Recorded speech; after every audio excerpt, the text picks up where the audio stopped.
para mí el referéndum en este momento obtuvo, la campaña del referéndum ya obtuvo dos victorias muy importantes. La primera fue conseguir las firmas y demostrar que el movimiento social y el Frente Amplio se pueden organizar en las peores situaciones. También se podían organizar en la clandestinidad y en la dictadura, pero no necesariamente los más jóvenes saben eso, ¿no? Pero bueno, esa capacidad de organizarse. Por otro lado, creo que la segunda victoria es poner a todo el país a discutir sobre la LUC. Y discutir la LUC es discutir sobre educación, es discutir sobre seguridad, es discutir sobre vivienda, la perspectiva de género, como la violencia, la convivencia, en fin, los temas que hacen a la vida en sociedad misma. Exacto, exacto. Estamos discutiendo siempre modelos país y prácticas, ¿no? Y prácticas de país, y esa es la segunda gran victoria de este referéndum. Y luego siempre digo, si el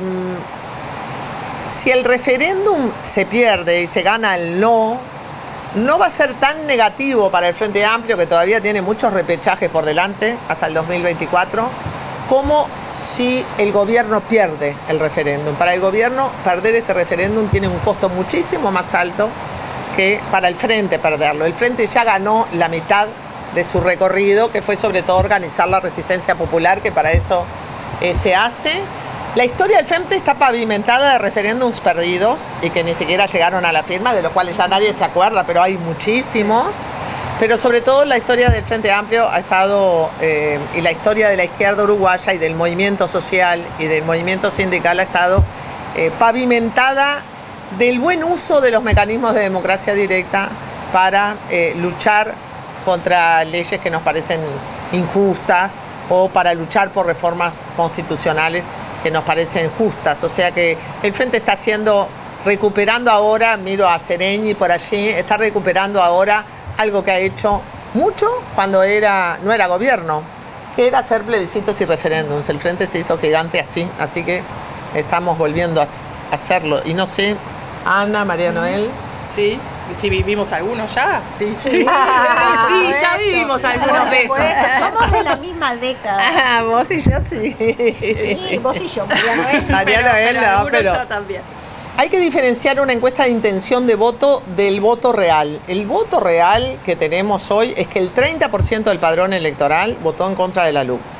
El 30%, es decir, 1 de cada 3 uruguayos votaron en contra de la LUC. No necesariamente en contra del gobierno, hay votos en contra de la LUC que pueden no significar apoyo al gobierno. Yo creo que hay que fijarse más en ese número que en las encuestas de popularidad, ¿no? Porque en las encuestas de popularidad te dicen que la popularidad del gobierno estaba en el 60%. Hay que ver si es la popularidad del presidente del gobierno, hay que estudiar un poquito más allá adentro.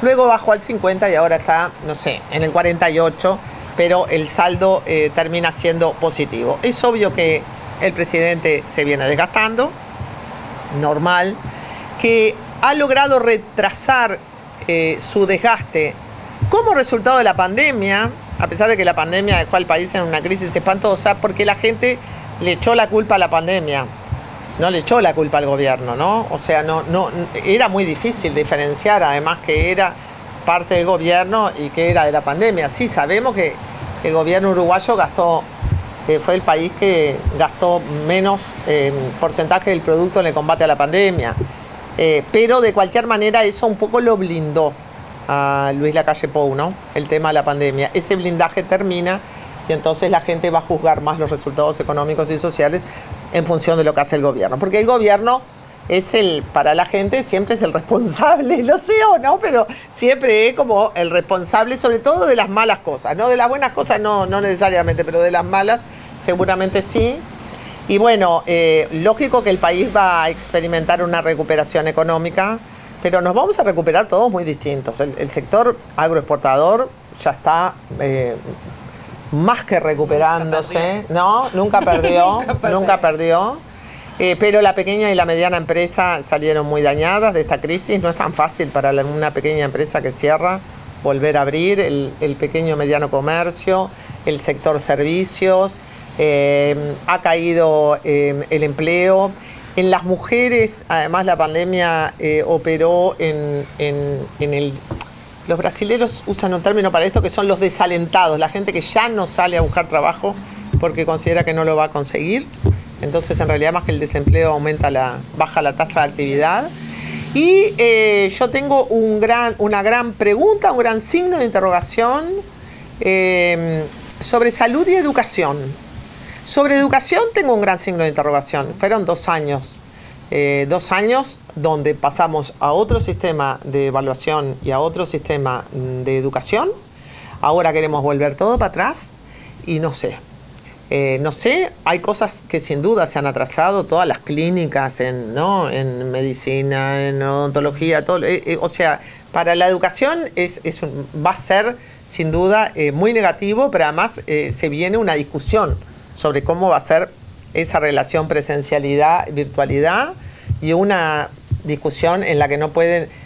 en la que hay que tomar en cuenta la voz de los estudiantes, que han sido las principales víctimas de nuestros ensayos pedagógicos durante la pandemia, y lo digo como profesora. Y en salud, porque la focalización casi exclusiva en el COVID ha dejado las grandes enfermedades crónicas, el cáncer y las enfermedades cardiovasculares. Bueno, nosotros tenemos una población muy envejecida, hubo discontinuidad en la atención de las enfermedades crónicas, de la misma manera que hubo discontinuidad también en la atención de los embarazos, etcétera, como resultado de la falta de presencialidad. Todavía no tenemos claros esos números. No hay números del año 2020 para los países de América Latina. Es muy difícil para nosotros evaluar en este momento el impacto del COVID, pero yo creo que el impacto en la salud y en la educación van a ser importantes. Entonces, el gobierno no es solo que tenga que remarla en el sentido de administrar sus variables económicas, va a tener que dar cuenta de un repechaje mucho más grande, donde tiene que hacer cosas que el gobierno no le gusta hacer. Hay que invertir en las empresas públicas, hay que seguir invirtiendo en Antel, hay que seguir invirtiendo en UTE, hay que seguir invirtiendo en OCE. El gobierno no está de acuerdo, sigue con esa lógica rígida y súper ideológica, ¿no? Muy neoliberal de la restricción del gasto público. Está haciendo algo de obra pública, pero la inversión en las empresas públicas ha caído enormemente. Y no veo, y además ahora es un gobierno con muchas dificultades, son 5 partidos, ¿no? Son 5 partidos, ha habido mucho cambio de ministros, ha habido mucho escándalo de corrupción, todavía eso no se expresa en un descontento hacia la gente, pero son muchos procesos abiertos, muchos procesos legales, la gente ya no sabe ni de quién hablan tampoco, y eso genera desconfianza hacia la clase política. Y bueno, yo creo que para ese gran repechaje de volver al punto cero de antes de la pandemia, ¿no? Estamos hablando de que nosotros ya retrocedimos 3 o 4 años, ¿no? Desde el punto de vista de nuestros indicadores. Para volver al punto cero de antes de la pandemia, el gobierno debería escuchar un poquito más a la oposición, debería ir a un diálogo nacional, cosa que no lo ha querido hacer. Aquí en San José se han visto cosas insólitas como los procesos de destitución de profesores por cosas políticas, que eso es inadmisible, es arbitrario, es autoritario, es una burla a la libertad de expresión y a los derechos civiles. Entonces, esa deriva, ¿no?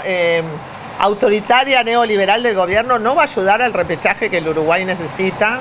Y yo ya no me refiero ni a que el Frente gane en las elecciones, sino cómo van a estar los niños, niñas, cómo van a estar los hogares dentro de 2 años, no sé.